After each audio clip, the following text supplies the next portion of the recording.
It's a great morning on April 21st, 2009 at the historic Plattsburgh Lodge of Elks on Cumberland Avenue in Plattsburgh at a kind of a historic part of town. We're here not to talk necessarily about the Elks Club, but to talk about the change of command ceremony, the official change of command ceremony for the big port of Champlain. A couple of months ago, I had the pleasure of doing a tour of this new $100 million project and was so impressed. And I talked to the acting director, Steve Bronson, at the time, who will be here this morning.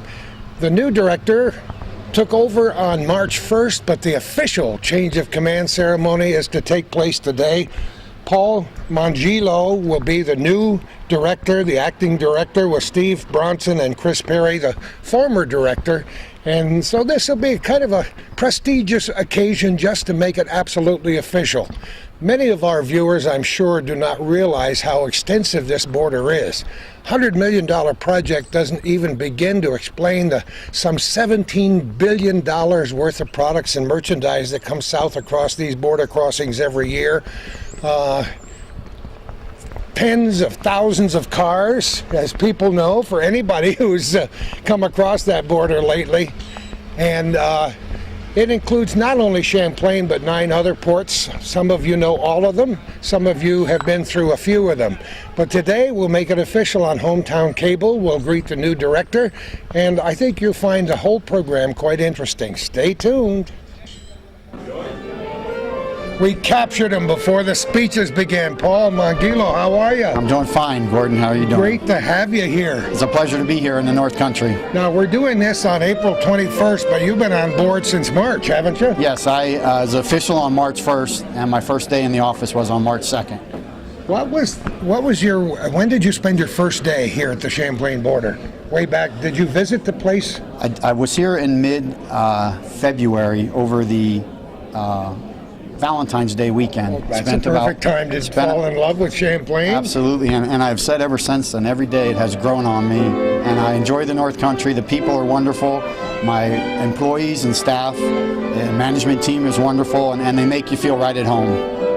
You know, I had the pleasure of being given the Cook's Tour, that wonderful new expansion up there in Champlain by Steve Bronson, who filled in very nicely for you before you got there.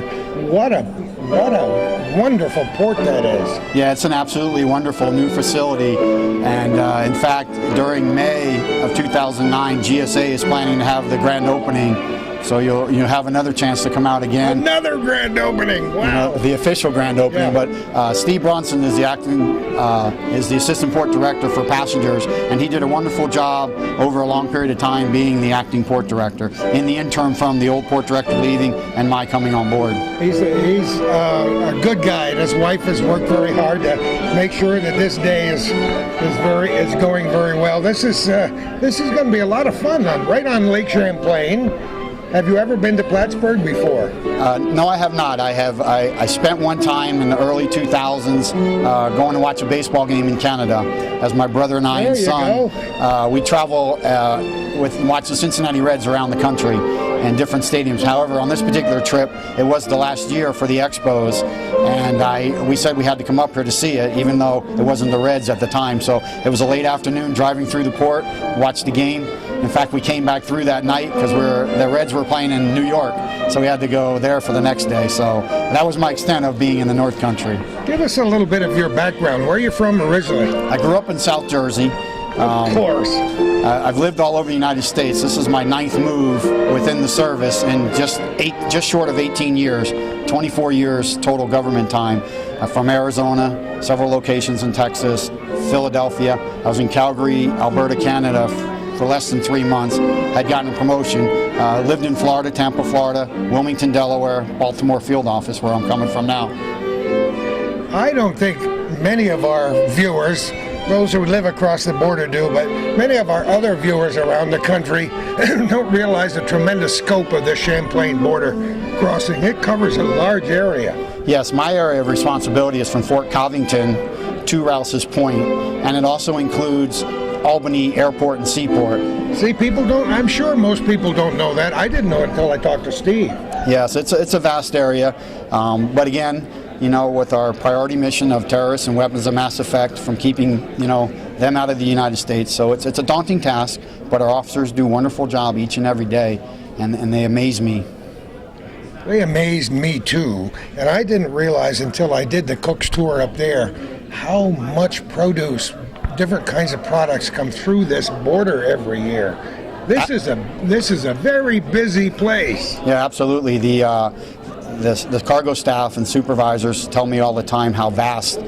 You think of a commodity and it comes through our ports right here in this area. Whether it's a chemical, the produce, as you mentioned, textiles, car parts, you name the commodity, and it's at one time or another is coming through our ports.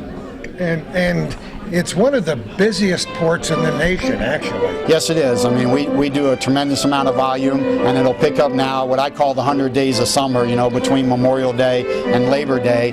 But in essence, as the weather warms up, the people are out and about, the Canadian dollar, the U.S. dollar, so the economies, it helps out both countries. How different is the job now that you've been able to get your feet wet for a little while than you expected it to be? I think it's what I expected it to be. I mean, I have a philosophy that is very simple, that when you come to work, you come to work. And it's a very simple edict, but I do whatever it takes to get the job done. I try to be inclusive with the officers. I try to solicit their ideas. And I've always said, at the end of the day, we make decisions, but then we move forward. And it is a daunting task because we're dealing with terrorists and weapons of mass effect. That's our priority mission, and we're America's front line, and we take that very proudly, and we represent the American people and have the public trust in us each and every day. And this port has always been a great employer. A lot of our friends and relatives and neighbors have worked and do work for the port. And there's many as, I think, 400 employees for this port. Yes, I mean, we have, over 400 employees, as you say, but we also have other areas within the area, the United States Border Patrol, the other federal agencies, the prisons that you have in this area. So the government is a very big employer within the North Country area. But how nice it is for a guy like you with a lot of experience to move into a port that is 2001 in every respect. It's just about that $100 million project is just about 100% complete now, isn't it? Yes, sir. I mean, like I say, they're going to be having the grand opening soon, yeah. And it's a beautiful facility. We have a lot of things going on. We have a lot of important work by the officers doing every day because basically most of the trade and the people, we want them to come in, and we have a lot of programs and a lot of different things curtailed with WITIs coming up and start effective June 1st, the Western Hemisphere Travel Initiative. And if you have a WITI compliant document, that's a big project, isn't it? Oh, absolutely. But I think the people have been gearing up for some time. We've got new technologies at the port, so as these WITI documents are presented, it makes the process even seamless because the officers would never necessarily have to handle the documents because all that information is as they're approaching the booth. So again, it's using your technologies to your advantages so that it speeds up that entire process. That new technology blows my mind. Yes, every day it's not your grandfather's border crossing anymore, is it? Absolutely, absolutely. But that's a good thing. I mean, that's a good thing because as the years have grown, as you mentioned, grandfather's crossing and things, the more people have come across. So with that, you have to have better technologies, better ways to increase your, the process. And I look at that all the time to streamline where I can, when I can, and to be innovative in our approaches. You're going to be called up to the stage pretty soon, Paul. It's great to meet you. It's nice meeting you. Good luck in everything you do, and we want to get a complete video tour of that border crossing one of these days, so keep that in your mind. Absolutely. Give me a call and we'll make the necessary arrangements. Do it. Thanks so much, Paul. Thank you. Good luck in your job. Thank you, sir.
of Alexandria Bay, New York, Buffalo Field Office, and I would like to welcome you to today's ceremony. I will be the Master of Ceremonies. During the ceremony, I will give you cues to rise and be seated at the appropriate times. As a courtesy, please turn off all cell phones and pagers for the duration of the ceremony. On behalf of the Acting Director of Field Operations, Joe Wilson, welcome to the United States Customs and Border Protection Office of Field Operations Change of Command Ceremony for the Area Port of Champlain. During today's ceremony, Mr. Paul Stefan Mungilo will assume command of the Area Port of Champlain from Mr. Christopher M. Perry. We thank all of our friends in the community and our fellow law enforcement agencies and military members for sharing this day with us. The change of command ceremony is rooted in military history dating back to at least the 18th century during the reign of Frederick the Great of Prussia. At that time, organizational flags were developed with color arrangements and symbols unique to each particular unit. To this flag and its commander, the soldiers of the unit would dedicate their loyalty and trust. When a change of command was to take place, the flag was passed to the individual assuming the command. This gesture was accomplished in front of the unit so that all could see and witness their new leader assuming his or her dutiful position. He who held the flag also held the unit's allegiance. This symbolic tradition was survived throughout military history and is used in many other uniformed organizations such as ours today. Ladies and gentlemen, please stand for the arrival of the official party.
Left, hey!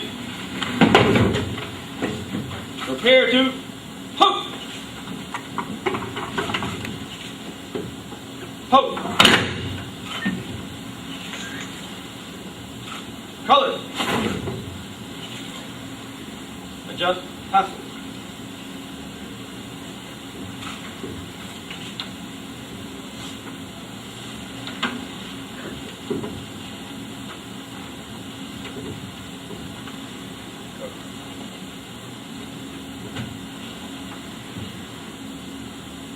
Recovered. Present. Huh.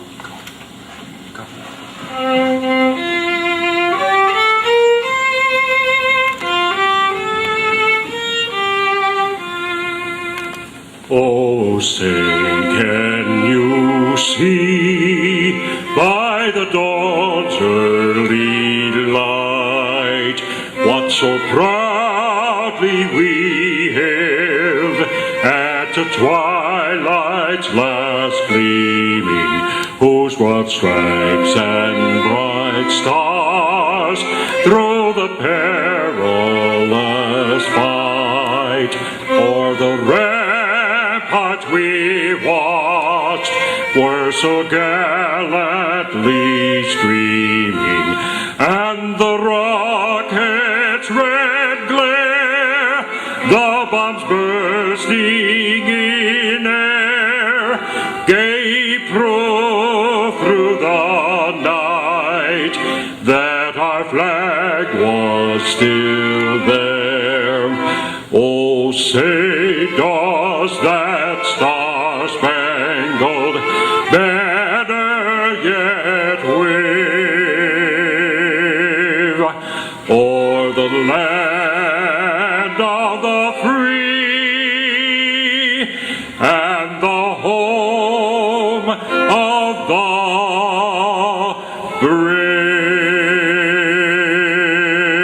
brave.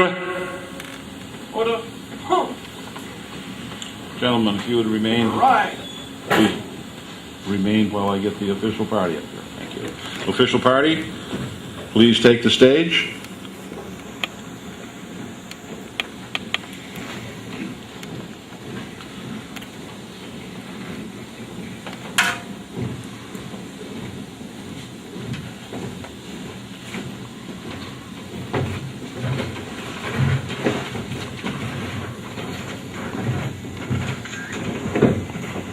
Thank you, gentlemen. Right. Hey. Forward. March.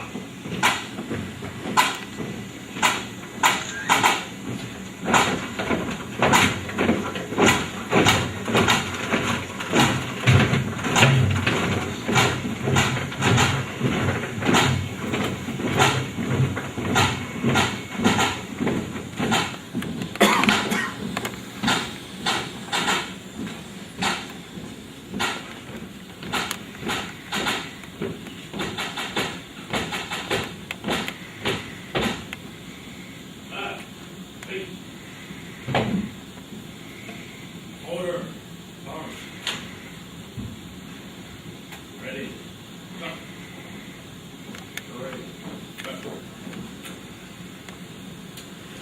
Ladies and gentlemen, the invocation will now be delivered by Deacon Noel Heinerith, Supervisory Customs and Border Protection Officer, Area Port of Champlain.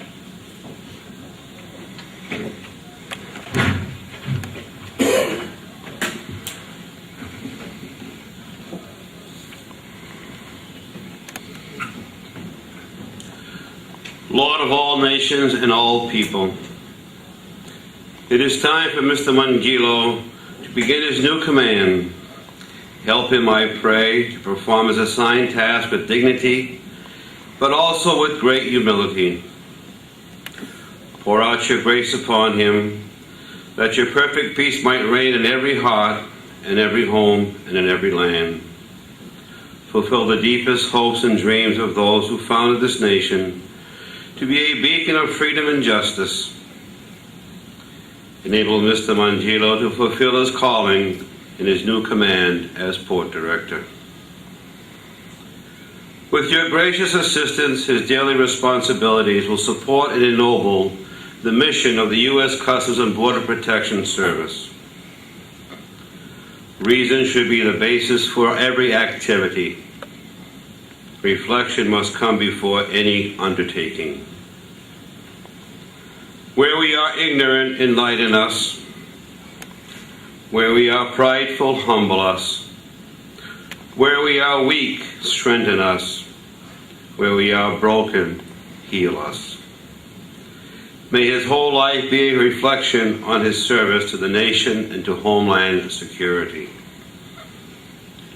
We pray that those who are given the privilege and responsibility of leadership may find within themselves the humility and goodness to continually attune both the will of those they represent and to God's will, which flows to them as it flows to each heart that beats within a human body. Lord, as we gather here, inform our reasons, enlighten our reflections. May our work come to the good and our efforts lead to justice. Spirit of wisdom, grant us your wisdom and understanding. Amen.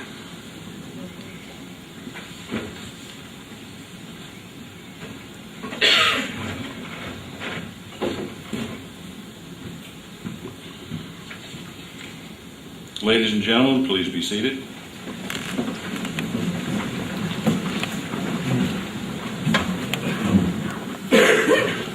At this time, I would like to introduce the special guests who are joining us today. Michael Lovejoy, Director of Field Operations, Baltimore, United States Customs and Border Protection. Joe Wilson, Acting Director, Field Operations, Buffalo, United States Customs and Border Protection. Mr. Christopher M. Perry, Outgoing Airport Director, Champlain, New York, and current Director, Field Operations, Detroit, United States Customs and Border Protection. Mr. Paul Stefan Mongillo, Incoming Airport Director, Champlain, New York, United States Customs and Border Protection. The family of Mr. Mongillo who have come to share in this special occasion, his son Trent Paul Mongillo, and his sisters Deborah Ann, Maureen Teresa, and brother Robert John Mongillo. And you may applaud.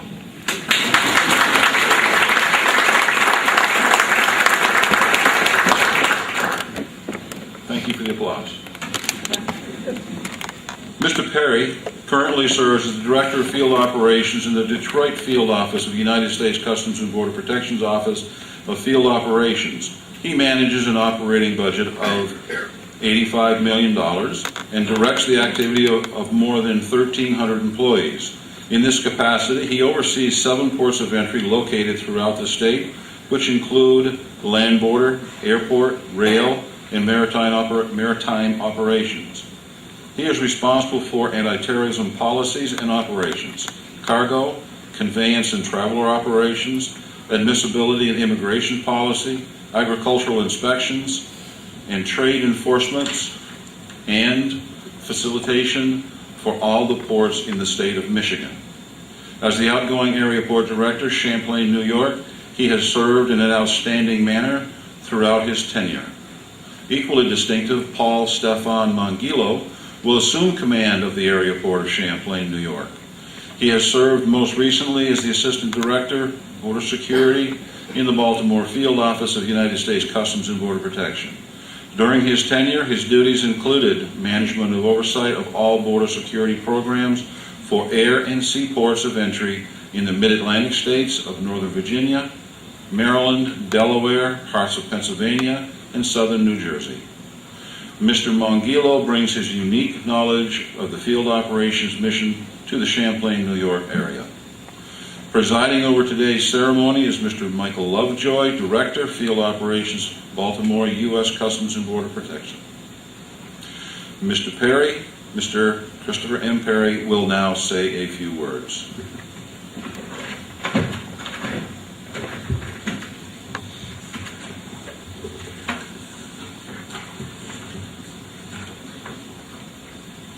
Good morning, everyone. I'm honored to be here back today in Plattsburgh in the North Country to participate in the first ever change of command ceremony for the Port of Champlain. First, I'd like to welcome Director of Field Operations, Mr. Michael Lovejoy from Baltimore, the Acting Director of Field Operations, Mr. Joseph Wilson, and all elected officials that are here today. I also like to congratulate the new Port Director for Champlain, Mr. Paul Mongillo, on his new position. It's hard to believe for me that it's been over 8 months since I've left Champlain and assumed my new position as a Director of Field Operations in Detroit. This morning, as I look around the room, I see many familiar faces that I had the opportunity to work with both inside and outside Customs and Border Protection.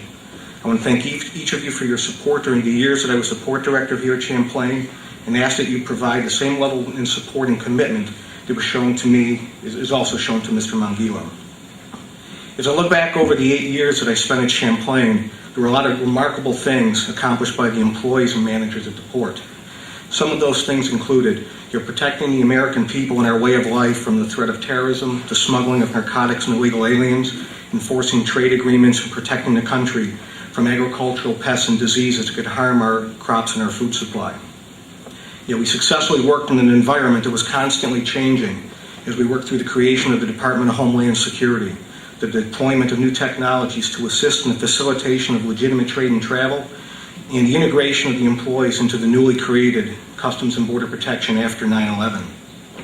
We also opened a brand new $100 million port of entry that has eased congestion and facilitated trade and travel which is a tremendous accomplishment that everyone in the community should be proud of. But most importantly, one of the greatest accomplishments, I believe, was developing solid partnerships with local stakeholder groups and working together to address the challenges that we collectively faced here. More specifically, I'd like to recognize all the federal, state, local law enforcement agencies and representatives here from both sides of the border. Our partners from the other federal agencies that worked at the port of entry, the first responders and medical professionals in the community that supported us in our times of need. And finally, I'd like to recognize and thank all the elected officials and community organizations, to include the Plattsburgh North Country Chamber of Commerce, for their efforts in collectively working with the port throughout the years. Without these valued partnerships, we would not have been able to accomplish all the things that we have, so I thank all of you. But it's also vitally important to recognize the dedication and commitment of the employees of the Port of Champlain. I'd like to recognize and thank NTEU for working with me over the years that I was here.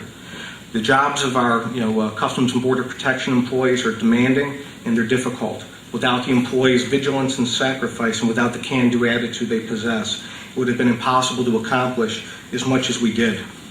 Through some very challenging times and persevering through some very difficult situations. The port will be in good hands with Mr. Mangilo. He's held a variety of positions that prepared him well, for this new and challenging role. He's worked on the southern border and the air and sea environments at Customs and Border Protection headquarters, and recently as an assistant director in the field office. Additionally, he served our nation with, honor and distinction as a member of the United States Air Force and the Texas Air National Guard. He's now on our northern border, and his operational experience, I believe, will make him well suited to be the port director at Champlain. To conclude my remarks, my family and I will always have a fondness in our hearts for Plattsburgh and the North Country. This is where, we've spent many, good years, developed some long-lasting friendships, and where my daughter spent her, formative years here. This is also where professionally I was taught so much by so many of you in this room, and I want to thank you for your support over the years, and thank you very much.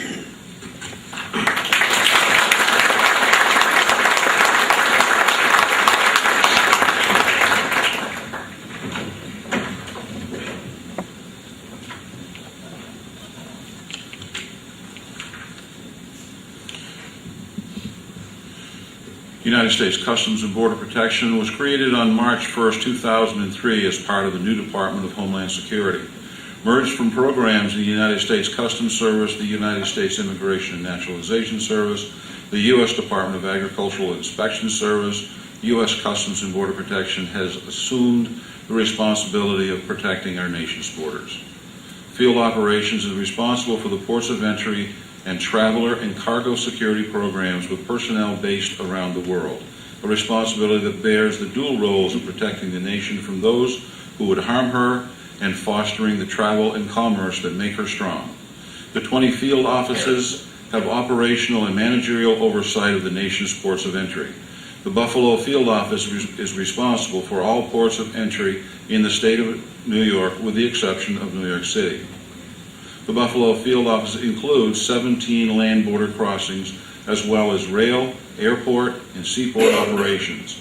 Each year, approximately 20 million passengers travel across the borders in 8 million vehicles, in addition to hundreds of thousands of commercial trucks and tens of thousands of commercial buses. This field office operates with more than 1,400 officers and other employees, all of whom take pride in serving on the America's front line. Within the Buffalo Field Office, the area port of Champlain encompasses 10 land border crossings from Fort Covington to Rouse's Point, which includes rail and marine operations, as well as seaport and airport operations in Albany. In fiscal year 08, the area port of Champlain processed over 2.3 million passengers in over 900,000 privately owned vehicles, over 300,000 bus passengers in over 2,400 buses, and over 375,000 commercial trucks. The location of the Port of Champlain on the main travel corridor between two of the most cosmopolitan cities in North America, Montreal and New York City, makes the port accessible to all types of travelers and activities.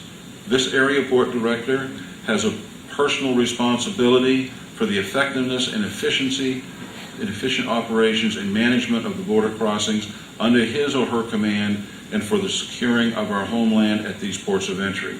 In Champlain, this responsibility extends to 2 port directors in Trout River and Albany and over 400 employees working in the numerous inspection stations. In furtherance of that mission, the Department of Homeland Security has announced that by order of the Commissioner of U.S. Customs and Border Protection, Paul Stefan Mongillo is assigned as CBP's Area Port Director for the Area Port of Champlain, New York. To signify the transfer and assumption of command, the outgoing Port Director takes the Field Operations Standard and passes it to the Director of Field Operations, Baltimore. The Director of Field Operations, Baltimore, in turn, passes the standard to the incoming Port Director of the Area Port of Champlain to symbolize the appointment of the officer. The incoming Port Director receives the standard symbolizing assumption of command of the Area Port of Champlain. Director Lovejoy, Director Perry, and Mr. Mongillo, please rise.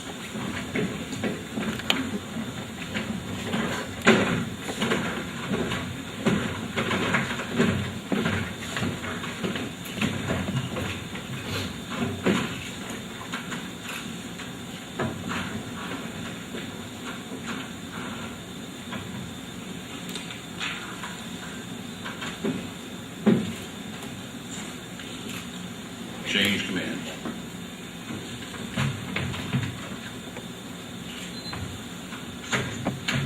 Sir, I relinquish the command.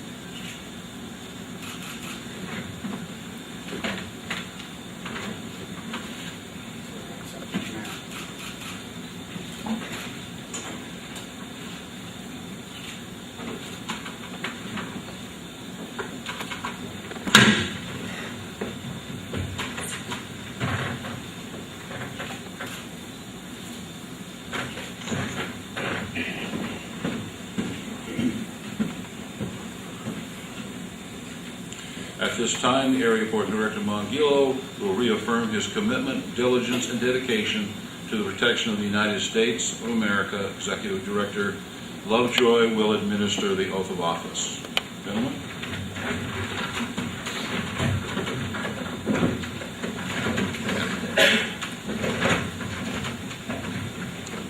I will now administer the oath of office. Please raise your right hand.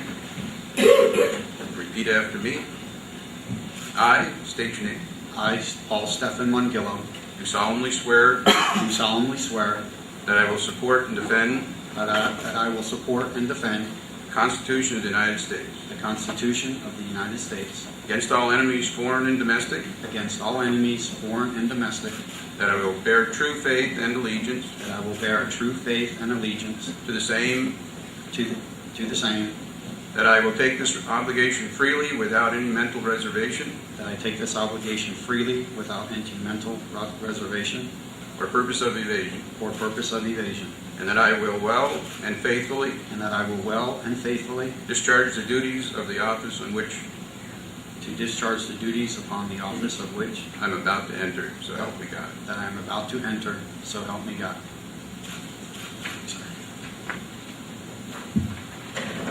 Mr. Mongillo worked for me up until maybe about a month ago, and I just got to tell you, my loss is your gain. You're consider yourself very fortunate. You'll do a great job here.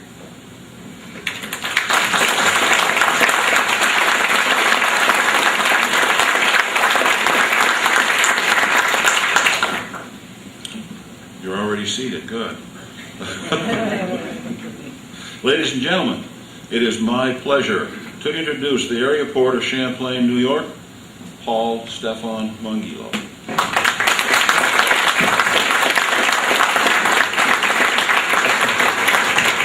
Thank you. Director Field Operations, Baltimore, Mr. Lovejoy. Acting Director Field Operations, Buffalo, Mr. Wilson. Director Field Operations, Detroit, Mr. Perry. I accept the responsibility for the command of the Area Port of Champlain, New York. I am very humbled and honored to have this position bestowed upon me today. Good morning. I would like to begin by acknowledging the many distinguished guests that are present at today's ceremony. I am privileged to see representatives from the local villages, City of Plattsburgh, Chamber of Commerce, the State of New York, federal agency representation, including Immigrations and Customs Enforcement, U.S. Border Patrol, Transportation Security Administration, Food and Drug Administration, and representatives from our Canadian neighbors, the Canadian Border Services Agency and the Royal Canadian Mounted Police, as well as my fellow Customs and Border Protection port directors, assistant port directors, my family, ladies and gentlemen. I appreciate your attendance today. Your attendance adds to the historic nature of this change of command ceremony and makes it all memorable for me. I look forward to working with each of your organizations in the future. I want to share our resources, build coalitions, and have strength in our collective numbers to accomplish our various missions and responsibilities. Together, we can accomplish much. I would like to give a round of applause and show my support to the CBP Honor Guard, the United States Border Patrol bagpiper and drummer, the Royal Canadian Mounted Police bagpiper. Your opening of this ceremony and presentation of colors was quite moving. Also, please join me in thanking the violinists, Mr. Carl Coates and Mr. Daniel Doman, and vocalist, Mr. Ronald Wood, who did such a wonderful job performing with the prelude music and the national anthem. What a nice addition to today's events.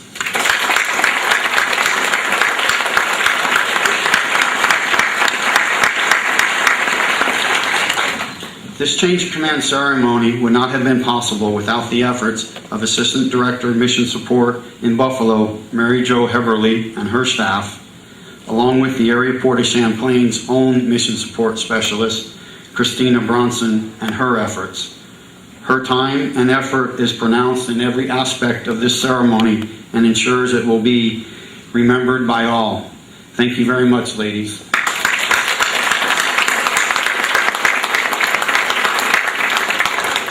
In February, I was informed that I would be giving a speech in this change of command ceremony, and that it needed to be 1 hour in length.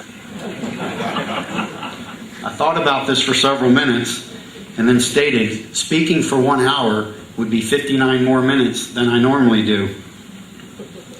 I have written my speech and practiced it many times, and if I have a lot of long pauses, I can barely get to the 60-minute mark. But I am just kidding with each of you today, as I will be much briefer than that this morning. I welcome the challenges that lie ahead of me in 2009 and beyond. As the Area Port Director, I will lead the change as we move further along into the first quarter of the new millennium, the 21st century. It is my goal to have headquarters look upon information received about our area port as a positive setting and setting the tone that we are not resting on our laurels, but rather we are striving to set new standards, providing best practices for all of CBP.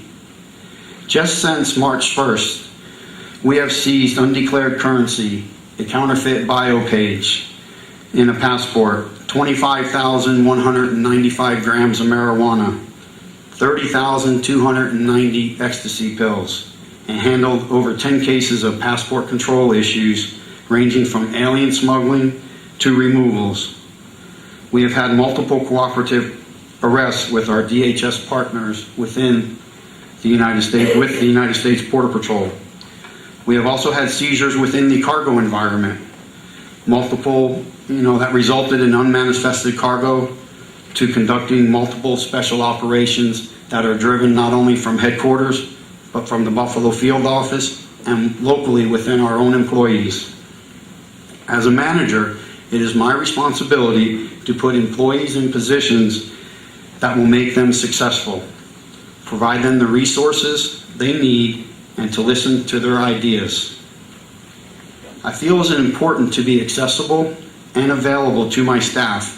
I meet daily with my assistant port directors, at least weekly with my port directors, bi-weekly with other managers from our entry and import specialists, chiefs, and supervisors, and at least monthly with the National Treasury Employees Union to allow each entity under my command access to me, affording the opportunity to voice their concerns for their individual areas of responsibility. I find that this helps foster an atmosphere of inclusion so that we will all move toward our shared goals. My DHS partners, both ICE and Border Patrol, we have monthly luncheons where we get together and discuss mutual interests and utilize our resources to accomplish our goals. Last week, I hosted a brown bag luncheon with the area port director, which I intend to continue monthly for all employees who volunteer to sit and eat with me. Approximately 10 employees attended the initial luncheon. I encourage the employees to bring to the luncheon questions and concerns they may have that they would like for me to provide answers for or comments on. This luncheon was also simply an opportunity for me to get to know the officers and the staff, and them to get to know me, thus in a more relaxed atmosphere. This was not an original idea of mine, but rather from our former Commissioner of Customs and Border Protection, Mr. Basham. Mr. Basham instituted this during his tenure. I found the idea to be very appealing and now have the opportunity to follow his lead at the area port of Champlain. I like working in the field, being hands-on. I expect to continue that philosophy here each day as my schedule allows me to. When people see me, I do not want them to say, "Who is that guy?" but rather know who I am. I have always stated that 1 hour in the field is worth 2 hours catching up in the office, but I make that sacrifice in order to have a better understanding of the operations around me. I have a reputation for working long, very long hours.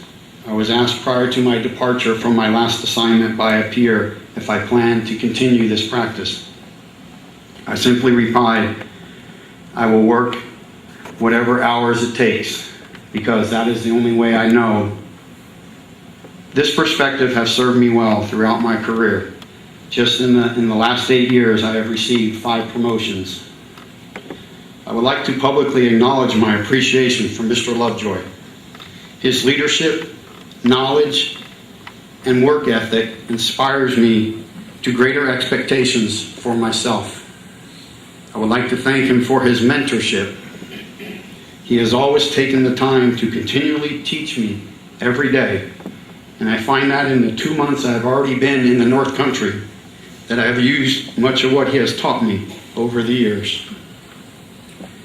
In previous assignments upon my departure, in another previous assignment upon my departure, 2 supervisors and 1 chief are now being utilized to complete the work that I had done each day. I say that not to pat myself on the back, but rather to illustrate that all of us can and should do whatever it takes, and then a bit more, to ensure our role within this organization is successfully filled. I have one simple work edict, and that is, when you come to work, please come to work. Let me repeat that again. When you come to work, please just come to work. It has been nearly 8 years since the events of September 11, 2001, at which time our mission changed overnight, focusing on keeping terrorists and weapons of mass effect from entering the United States. This was a cultural shock to many in Customs and Border Protection, deviating from the traditional missions of narcotics and human smuggling, trade violations, outbound operations, animal and pest interdictions, to name a few. While still being important, the focus now is on terrorism. The Department of Homeland Security encompassed 22 separate agencies.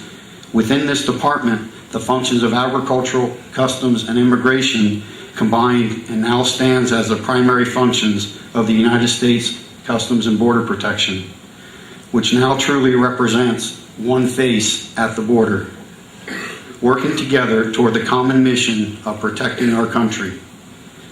This past month, Customs and Border Protection celebrated its 5th anniversary as a member of the Department of Homeland Security. We have continued to improve our processes each year with innovative programs such as the Customs Trade Partnership Against Terrorism, which is a voluntary program with thousands of companies in the supply chain helping to secure their freight from manufacturing to consumption. The Container Security Initiative, which has CBP employees working in 58 locations in foreign countries with memorandums of understanding, assisting the host nations with export examinations for terrorism of freight destined to the United States, and thus, upon this freight, can move freely without delay of further examination. Other notable programs are the U.S. Visit, the 10+2 security filing, e-APIS, and effective June 1st, the WITI, the Western Hemisphere Travel Initiative program, to name just a few. I have commented to employees that if you are doing the same thing today that you were doing on September 10th, 2001, you need to reevaluate your efforts. I am sure we can all remember where we were on that tragic day in our history, September 11th, 2001. Pat, a childhood friend of mine that I attended school with, played sports with, been in his home, knew his parents and his twin sister, was on board one of the planes that flew into the Twin Towers, which had taken off from Boston on that fateful day. On a Saturday in early November 2001, I attended a memorial service at my former high school and spoke with Pat's parents, whom I had not seen in over 20 years. I talked with them about my profession and what it was I was about to embark on. I told them that I would dedicate the rest of my career to Pat's honor. 2 days later, I was temporarily assigned to our headquarters office in Washington, D.C. for 3.5 months working on a new program called the Office of Border Security, with what I called the Big Three and the Dirty 30. Who were charged with creating this new program, having the best passenger and cargo targeters from around the country assist to formulate what is now known as the National Targeting Center. In closing, I would like to thank my son Trenton Paul, my brother Bob, and sisters Debbie and Maureen for taking the time from their busy schedules to share in this historic change of command ceremony. It has meant more to me than I could ever express in words. Trenton is a junior at The Ohio State University, where he is studying in the School of Social Work, with plans to become a social worker for troubled youth. He also would like to become a wrestling and football coach, assisting his former wrestling coach and football coaches. He stays very active at school, where he's a member of the cheerleading team, the Christian Athletes in Action, and is starting a Bible study group amongst his teammates, to name just a few things. I am proud of my relationship with my son, and he and I at least speak once a day, every day, and are very close. Trenton, I am very proud of you, and I wish you continued success in all your endeavors. Remember, I will always be here for you. My brother Bob, I thank you for everything you taught me, especially your efforts in trying to teach me patience. I enjoy speaking with you each week. Enjoy our travels around the country watching the Cincinnati Reds play baseball. My sister Debbie, I always look forward to speaking with you. You have wisdom beyond your years, and you teach me something every time we interact. Your guidance is priceless. I once read that behind every successful man, there was a great woman. And for me, that's my sister, Debbie. My little sister, Maureen, I enjoy spending time with you and your family and your children. We have had a lot of laughs over the years, and I cannot tell you how much I enjoy spending time on what I call your 50-acre ranch, because my BlackBerry will not work there. It only has one special spot, and I leave it there. I enjoy watching your children grow up and start to play sports. Is a thrill for me. It allows me, the little boy in me, to come out and share some of my insights. I love each of you more than I could express. Thank you for being here today. to share in this moment.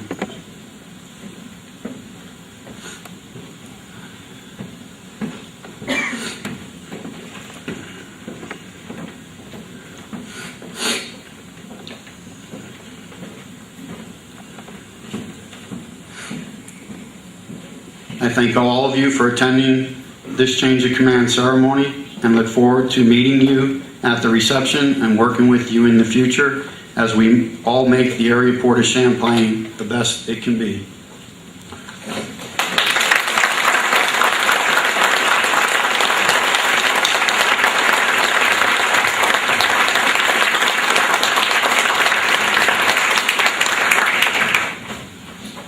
Can't top that one.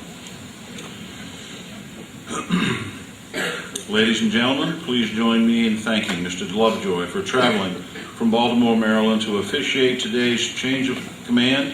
His participation demonstrates the importance of this change of command and field operations commitment to honoring our law enforcement heritage.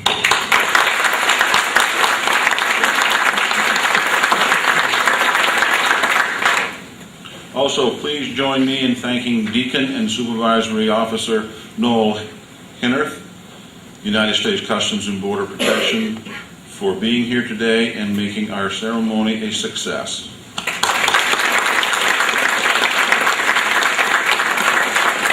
Finally, please join me in thanking Mr. Carl Coates, Mr. Daniel Doman, and Mr. Ronald Wood for the beautiful rendition of the national anthem and ceremony music.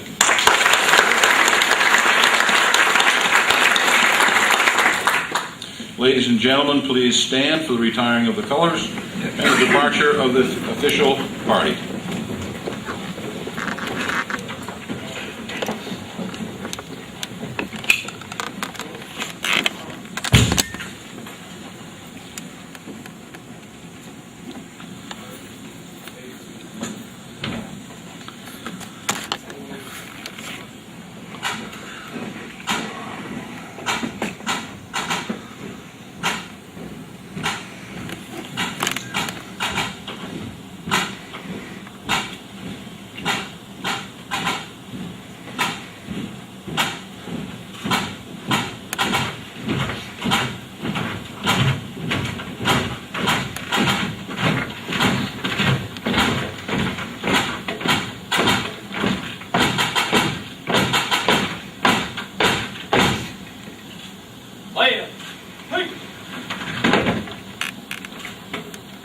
Present. Huh. Order. Huh. Retreat. Cut. Right. Hey. Hey. Hey. Quick. Ah.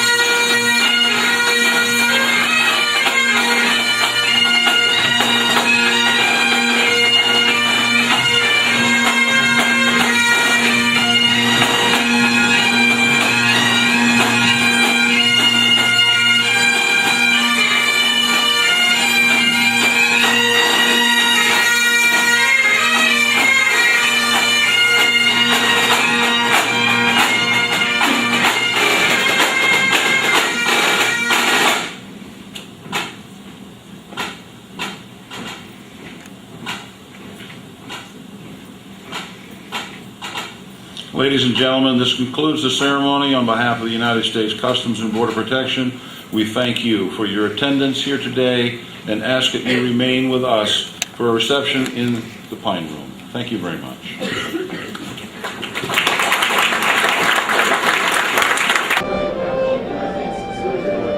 When's the last time you had a little violin music in the background when you were chatting, Tom?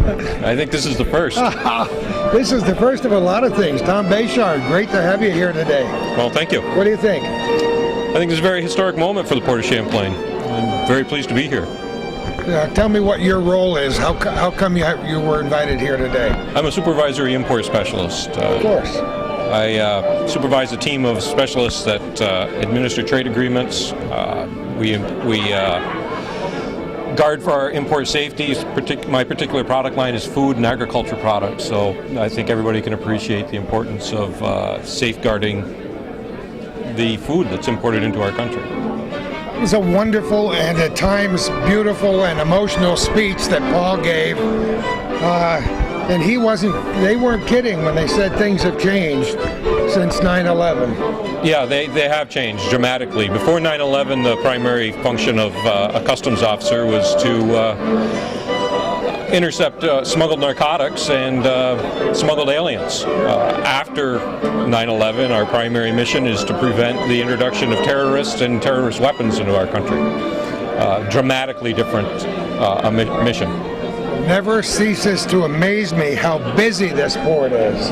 I think a lot of people take it for granted. A lot of the locals don't realize exactly how busy the Port of Champlain is and what a big role it plays in the community. Yeah, we heard a few facts today. Almost 1 million vehicles. That's a lot of private vehicles coming across this border. Yeah, it is. Thousands of buses. All those people. And people really don't realize that's going on right in their backyard. And there's always something going on behind the scenes. And we got a little taste of how many people have been arrested, how many narcotics have been seized at the border. Right. Big time. Traditionally, we haven't done a really great job of promoting ourselves and what it is that we do. We're trying to get that out in the community to let people know that we're here and what we do in the community. We heard in the beginning that this was the first ever change of command ceremony. How nice it is to have it down here in Plattsburgh at the Elks Club. You've been here before, right? At the Elks Club? Yeah. Certainly. Lots of times, wedding receptions. On a brighter day, you can see the Green Mountains of Vermont. A few times they were obscured by the fog and mist today, but it's a great day to be down here, and a lot of your friends and neighbors were here today to share this. Yes, they were. Thank goodness for Calvin and his hometown cable camera to bring this whole thing to our North Country viewers, and also, I might add, on the internet at Plattsburgh.com. So you talk about touting this area and promoting it. I think this is a good vehicle to do it. Yes, it is. It's a very good vehicle. So how long have you worked up there? I started in 1987 as an inspector. No kidding. I was an inspector for 12 years and decided that I'd like to look at the trade side of the house. And then I became an import specialist, was a team leader, and now I'm a supervisory import specialist. Never dreaming that so many things would have transpired by this date in 2009, huh? Well, I learn something every day. Don't we though? Yeah, it's an interesting job. I didn't mean to put you on the spot, Tom, but it's great to have you here, and thanks so much for being with us. Well, thanks for having me. Best of luck. All right, thank you. Steve Bronson, good to see you again. I see you, Marty. And your wife Christina did a super job organizing this. Sure did. You don't start doing this at 8 o'clock in the morning. No. You've probably heard about this at home for the last few weeks. Oh, yes. We're both glad it's done. So. You know, it was a great pleasure to meet you when I wrote an article about you for Strictly Business magazine, and I have to tell you the response has been very positive. Thank you. You did a super job as acting director. Thank you. And you wore a few different hats during that. How long was it? 8 months? 7.5, 8 months, yes. 7.5 or 8 months? Yeah. You gained a whole new appreciation from the top, Sure don't you? did. Lost some hair, turned gray. Oh, yeah. Yeah. That's great. Well, this was kind of a momentous occasion. You know, I want to reiterate several times that this is the first ever ceremony of this type. So Yes. how pleased we are to have it here in Plattsburgh. Yes, it's very first time. Things went well for our first time ceremony, and great turnout from the community. Let people know what your regular job is at the border. I'm normally the assistant director for passenger operations, so I'm basically in charge of all the people and the vehicles crossing the border at Champlain. We mentioned it several times also today, and I mentioned it, of course, in the article, how astounded I was at how busy the Port of Champlain is. It's incredible for a small area. The port, from New York City to Montreal, the main corridor, thousands of cars a daily cross, millions a year, so it's amazing. not only Champlain, but 9 other spots were under your control for a while. Yeah. And you mentioned to me, I think it was $17 billion. And when I wrote the article, I had to say with a B. Yes. Because that's what people are mentioning to me on the street. They had no clue. They probably thought that was a typo, but that's the truth. 17 billion is what we do for business at Champlain. And the number of cars and buses and passengers and the amount of illicit things that people try to get across the border. We got a taste of that in the speeches here today. If people could spend a day at the port, they don't understand really what's going on there. It's from the outside you don't see much activity, but it's a busy border crossing. You're essentially a local guy, having been brought up right across the lake in Vermont. Yeah. So I know you like this area. I do. Most of my family lives in Canada, so I understand the cross-border relationships. And my dad grew up in Canada, so I understand the importance of the border, how we are part of the community. Now, you introduced me to Christina that day when we were there. I saw the pictures of your beautiful children, the oldest of which is 4 years old. Yes. Yeah. They're great treasures, aren't they? Yeah, she's a peach, Georgia peach. Of course, a Georgia peach. She's not a local, but she's getting the hang of it. But now, what is Christina's title? She's a mission support specialist for the area port of Champlain. So how soon did she know that this whole thing today was going to be her responsibility? About a month notice. Did she really? Yeah. She did well with it. She has no problem taking charge and leading things like this. So. What a great team! I'm so proud of both of you. Yeah, it's hard at the last minute when you hear that some people whom you hoped were going to be here, you print their names in the program and they just couldn't make it. But you know what they say about the best laid plans, right? Well, the important people, important jobs, they get other responsibilities. So, your job is very important. The one you do regularly. Oh, thank you. Yeah. When I interviewed you the first time, the new $100 million project was like 95% complete. Well, it's essentially finished now. With the last stage is happening this week. The actual signboard says Champlain, so people across the border will see a big sign saying Champlain. That's the last piece. So some things happen a little bit after the fact, but there will be an official ceremony, grand opening ceremony. Yeah, absolutely. Now, we're hoping early summer, good weather, and have a grand opening ceremony. Have all the local community come out and open house, kind of people come around, kick the tires, take a look at the new port. So I love it. We told Paul that Hometown Cable wants to make the official video tour. Sure. Up there. Yeah, I'm sure Paul would appreciate you coming by. And we want to tell our viewers that they can anticipate massive changes if they haven't been across that border in a few years, right? Yeah, all the latest technology is at the border crossing. So if they make the investment and bought themselves a compliant card that has radio frequency, all that stuff will benefit them crossing Champlain. You allowed me to stand inside one of those booths. That's probably the first and last time I'll ever be able to do that. And cell. Then you gave, and a cell too. I forgot to tell my wife that. She could have called up and said, "Throw away the key." Right.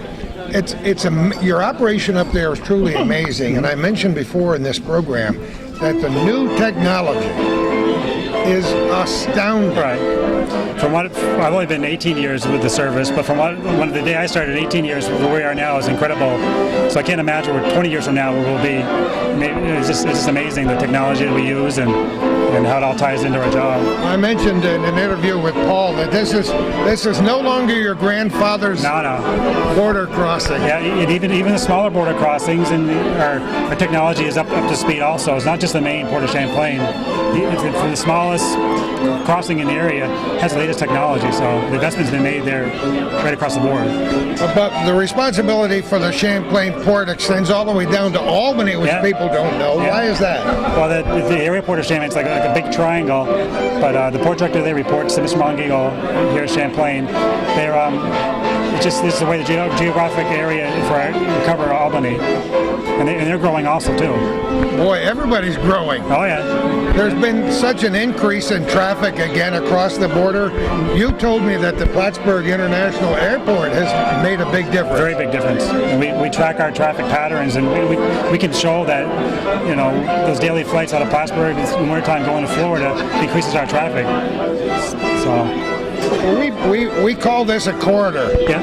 And in the speeches today, we talked about the city of Montreal and the city of New York City. And this is a massive corridor. It's a direct route to get from New York to Montreal or vice versa. So if you're going to go make the run, it's going to be on the Northway through the Port of Champlain. So you don't regret having spent that 7.5 or 8 months in the big chair, do you? Good experience. I learned a lot.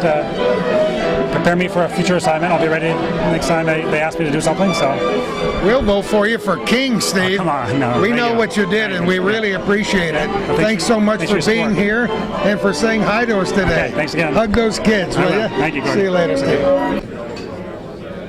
Well, we had to take him away from his armed guard. He was hobnobbing with all the big guys. Chris Perry, how are you? I'm doing great, thanks. How are you? How's Detroit? Detroit's tremendous. I got there in August of last year, and I'm finally getting settled in. And Champlain prepared me well for my new job in Detroit. Champlain will prepare you for anything that happens down the road. This is a unique and wonderful part of the country that we live in, and we've spent a lot of time promoting that border crossing and this whole port because it's essential. And I don't think there are any other places in America that don't know about our port of Champlain. Thanks to people like you and your predecessors. You had a good time there. I did. I learned a lot. Before I came to Champlain, I was at Customs and Border Protection headquarters in Washington, and I really didn't know that much about the North Country or what I was. It doesn't take long to get an education, does it? But it's a tremendous place. Certainly the port of entry and all the great things that the employees and the community was able to do with building that port, but also the attributes of this area. The Adirondacks, Vermont, the outdoors. I mean, it's really a tremendous place to work and to live, and it was really a great time in my life and my family's life to be up here, and we miss it. You wrote a good speech for today. I wanted to get up and salute 3 or 4 times, but I thought better against it. It's because it was from the heart. It is, as I mentioned toward the end of my speech, I spent 8 years here, and I have a lot of fond memories. And I had the opportunity to work with a lot of tremendous people, both inside and outside of Customs and Border Protection, and it was heartfelt. And those friendships and those relationships don't go away. No, they last forever. And even though I've been away for several months, I'm still in regular contact with the people at the port and the people that I had the opportunity to live and work with in the area. We've heard several people who spoke today and several people whom we've interviewed talk about how the world had changed on that September 11th. And for you, it must have been like 7 earthquakes. Yeah, I remember really vividly that day. I was, in my office, and when the first news, flashes came out about what was occurring, and before the towers, started to fall, really before we knew exactly, what was occurring, and that was it changed. It was a day that obviously, changed the world, not only for the men and women of Customs and Border Protection, but for our country also. And it caused a whole chain of events where our focus was to make sure that there wasn't another attack and nothing came through this port that would hurt us or harm us.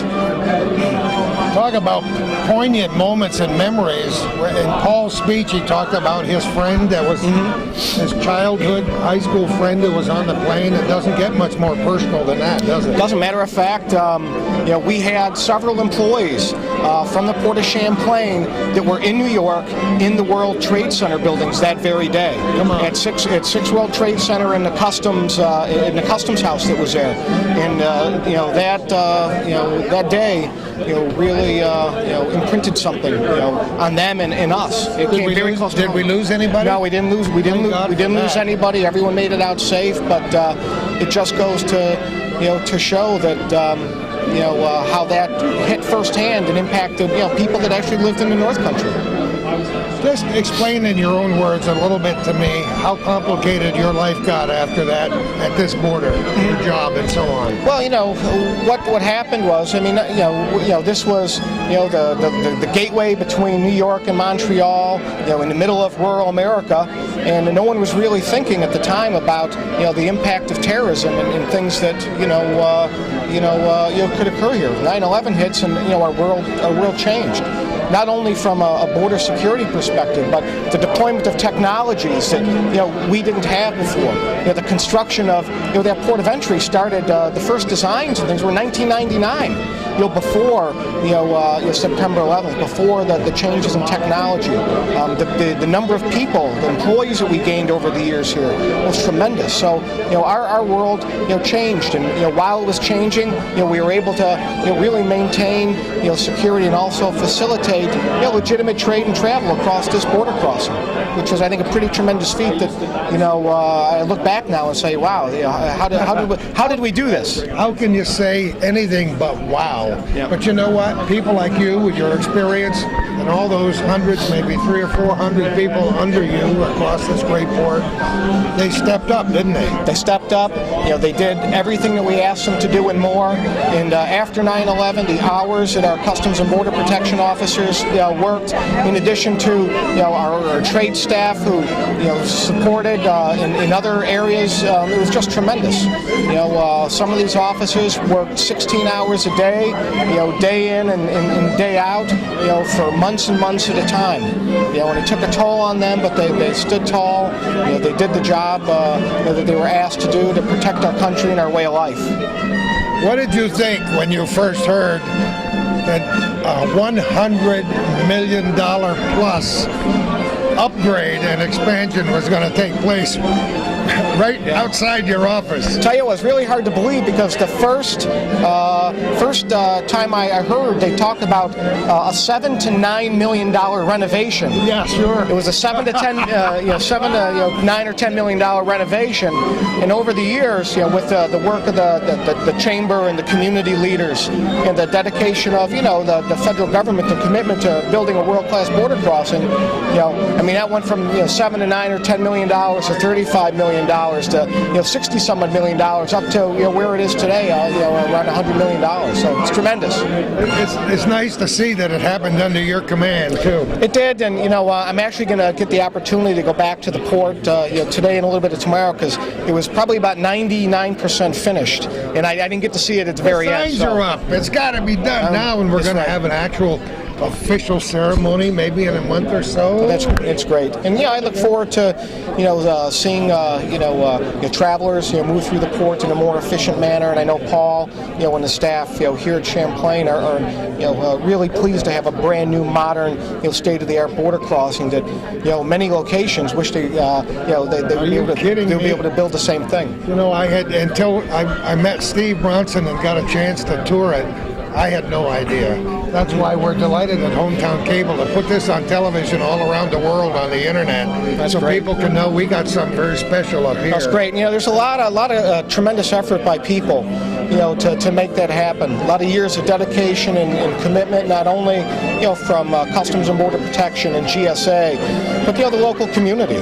People like yourself, the Chamber of Commerce, the local elected officials who really took an interest in the border crossing and wanted to make it a world-class facility that enabled us to secure the border, but at the same time efficiently process travelers and cargo.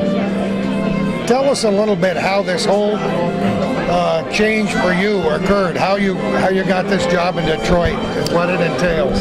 Well, I'm the Director of Field Operations in Detroit. I'm responsible now for all the border crossings in the state of Michigan, which will be Sault Ste. Marie, Port Huron, the Ambassador Bridge, the Windsor Tunnel, the airport, but I'll tell you that the job here, prepared me really, really well. We have about 1,400 employees, spread out through the state, and they do really a tremendous job, and I'm very proud to be there. But I got the job in large part, I think, because of being well trained here. I had the opportunity at Champlain to see a lot. It's a big enough port, where you see a lot of things, yet it's small enough where you could still be hands-on and learn. So this was a great learning environment for me, and I think being here coupled with my time in Washington, really put me in a position and prepared me well, to go to Detroit to accept a new responsibility, new challenges. When you get to Detroit, it must be interesting to try to explain Trout River. Yeah, we talk about it. No one can really understand. Places like Chateauguay, Jameson's Line, the outports. What? Outports. What are those? And that's what's unique about this area. You have a large, high-volume, border crossing, and at the same time, only a few miles away, you have on some country road, you have a small little station with 2 officers, standing watch 24 hours a day, 7 days a week to, protect our country and again, our way of life. I'm sure many of our viewers don't know that some of those smaller crossings will be getting some upgrades. Yes, I hear that pretty soon there's going to be some money put into those ports. I think that's great. It is. A lot of those facilities were built in the 1930s, and they weren't made and aren't conducive to vehicular traffic. And the volumes of some of the vehicles that go through places like Rouse's Point and Overton Corners is hundreds and hundreds of vehicles a day, especially on the busy summer weekends. And one thing I find interesting is you'd have people that would try to, say, avoid the main port of entry at Champlain in the summer because of the lines. But when you have 1 or 2 lane roads and people trying to avoid the port, the main port because of perceived congestion, you could actually wait longer at an outport just because they're not made for that volume of traffic. When I stepped into that main control room with all those monitors in Champlain, I was blown away, and I said to the young woman, I've forgotten her name now, and I'm sorry, but what an awesome responsibility it is to keep your eye on things and switch and make sure that nothing untoward is happening in the middle of the night somewhere. Yeah, It's amazing. Yeah, I mean the command center we put in is state of the art. It's the eyes and ears for situational awareness at all these remote locations. It gives the managers the ability to see what's going on, to maintain operational control of what's going on at the port of entry, and also lets us make sure those officers are safe out there as they're doing their job. When you started up there, it took a little while to go through a tractor-trailer load of stuff sometimes when you suspected something. Right. Now, the technology, the X-rays. Yeah, the technology is just tremendous. The old way of doing business, you backed a truck up to a dock and you manually unloaded it. Maybe you had a forklift, or more likely you had a pallet jack. It would take several hours. And today, what we can do in several minutes, would take hours and hours and hours to do in the future. And that VACUS, that X-ray facility that was built at Champlain, was the first one on the northern border built. So there's another first for the area. It's amazing to me. The technology is great. Truck drivers love the new system up there. Mm-hmm. Look at all the new access lanes they have. Look at all the passenger vehicle and bus lanes, secondary inspection. Everything is so much better as we're doing this on the 21st day of April. But by the time school is out, baby, things are going to get a little busy at that border crossing, and we're going to find out just how efficient it is with the new technology. Everybody's going to love it. Yeah, it's exciting. Last summer I was here, for a couple months when they opened, the new lanes, some of the new lanes. But the challenge was you had all those old lanes, in the way. So this summer will be the first test, and I know the port and the managers and the staff, are prepared to show what they can do, not only to protect the country, but also to make sure legitimate travelers are moved through the facility, in an efficient manner. So we'll really get a chance to see what the port can do. Constant learning curve for you and for everybody, and those inspectors in the booths. June 1st will mark some milestones and the ways, the paperwork that people can get through the border, and that'll make life easier for them and for you guys too. Yeah, it does. Again, we talked about in the cargo environment, the old way of doing business with unloading trucks, and now we're moving to a new environment with the travelers in the cars, with the Western Hemisphere Travel Initiative, the use of more secure and better documents to actually help facilitate those people through. Officers in the past, there's millions of vehicles and people transit that port, and when you have to key in by hand a number of things now with the Western Hemisphere Travel Initiative, the passport card, excuse me, the enhanced driver's licenses for New York, Nexus, your trusted traveler cards. Now that time it would take that officer to key those documents in, they don't have to do that with the utilization of that radio frequency identification technology. It's just a great thing, thing that not only helps the officer do their job better, but also helps the traveling public by processing them quicker. Yeah, it's going to be great. Chris, I know all of our viewers and many more thousands of people want to thank you for your long, hard tenure here in Champlain. I appreciate it. People really appreciate it. You said you got the tall boots on when you were here and learned just by doing it. Right. And we wish everybody and Paul and the whole staff in the future the best of everything, and you in Detroit. Thank you very much. And don't be afraid to come back. I won't. And I just want to say that my family and I, we spent over 8 years here, and this was a tremendous place to be and live. And there's really a fondness in my heart for the North Country and the people here. And matter of fact, we still come back, go camping. Every fall, we come back and go camping and see our friends and family and the community. So I just want to say thank you to everyone for what you've done for me, my family, and the relationships that we've had here. And it's just a great place, and it's good to be back. Chris, best of everything to you. Thanks for talking with us. Thank you.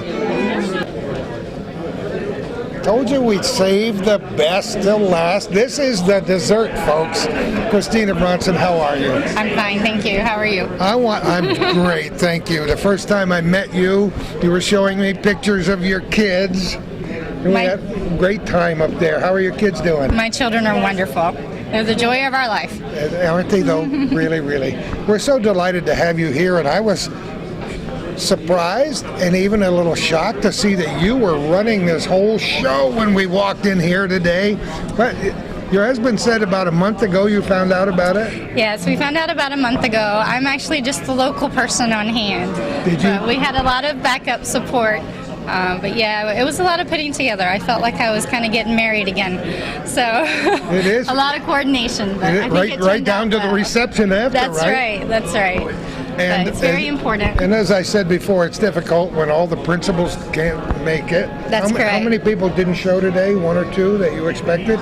We had a few that had a late cancellation, but unfortunately we had a lot of other people here that were able to fill in and do just as well of a job. So we're quite happy with the turnout, even with our cancellations. It must make you feel good to be part of something. This is a first. We really are. This has never happened before. We work very closely with our counterparts, the Border Patrol, and they've been doing this for years. And we only hope that when we do these that we can do it as well as they do. So we're starting our practice now. We were so thrilled to walk in and see so many of our friends and our neighbors sitting here. What a group, huh? Yes, we were very happy with the public turnout, and we really want to be a presence here in the community, and we feel like we've done that. We've introduced our new port director, and we've officially said goodbye to our old port director, who will always come back around. This is his home, but we're very happy with the ceremony today. What was it like for you as a wife to have Steve sit in the big chair for 7.5 or 8 months? I'm pretty glad he's not in that big chair anymore. It's a big responsibility, a lot of hard work. He's a wonderful, humble, smart guy. Yes, the job of port director, especially area port director here, is very well not known by many people, and it's a really big job. They take on a lot, they do a lot that no one ever knows about, and it's all toward the safety of our community and our country, and they deserve a lot of respect for that. So a little change of command ceremony is a good way to acknowledge them, and I'm quite happy that my husband is not doing it anymore. I was going to say, when Chris left and Steve took over, that was a pretty critical time in Champlain. It really was. We've had Chris around for a long time, and my husband and I were new to the area, new to the port, and new to the city, so it was a lot of challenges for us, but I think he rose to the occasion, and we're quite proud of him. So we look forward to giving Paul that same respect. We know you're from Georgia. I am. Even though you have no Georgia accent. I have a little bit when I'm talking with my family. That's what they tell me. I have yet to hear even a trace of it. Are you getting used to the North Country? I'm trying. This is quite a change for me. The climate and the weather and everything, but we make the best of what we're in. So. And you know what? As we've said 1,000 times before, and we'll no doubt say again, pretty good bunch of people up here. Absolutely. The community is wonderful. We love the area itself, the spectacular views and pretty climate. And the cold, I could live without, but I think that comes with the picture here. So Just think your oldest to be going to kindergarten next year.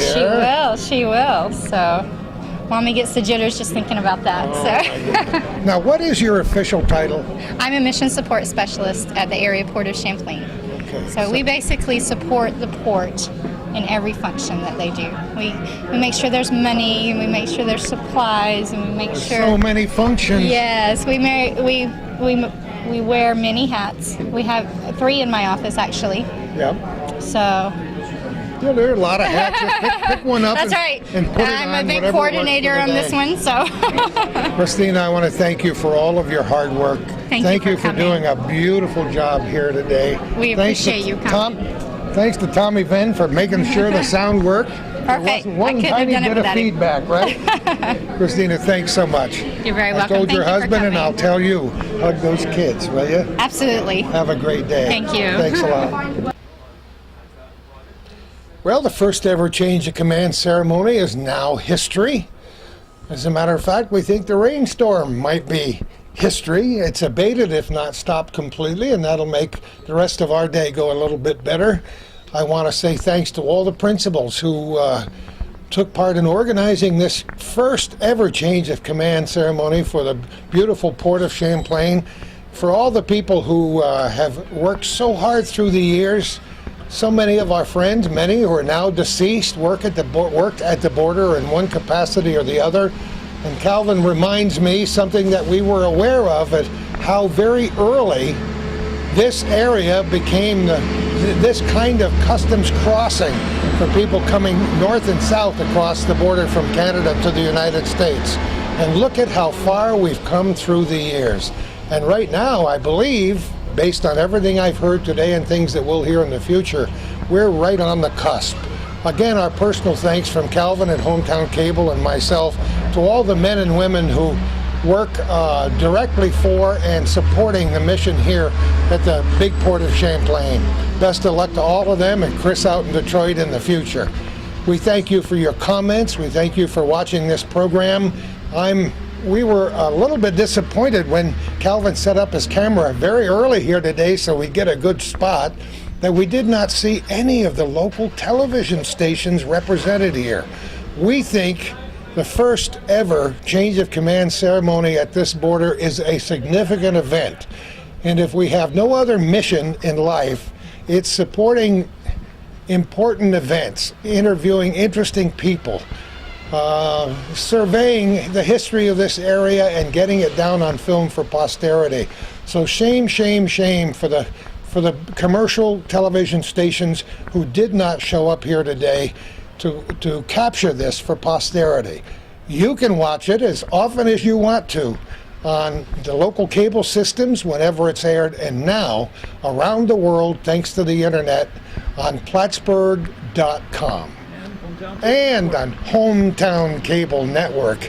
I'll tell you, we got .com. We got more technical stuff than we can hold in our britches. I'll tell you, it's really great. But we're delighted to do this because we think it's what you want, and we believe in our own mission, and we think we'll stick to it just as long as we can stand and hold these microphones and cameras.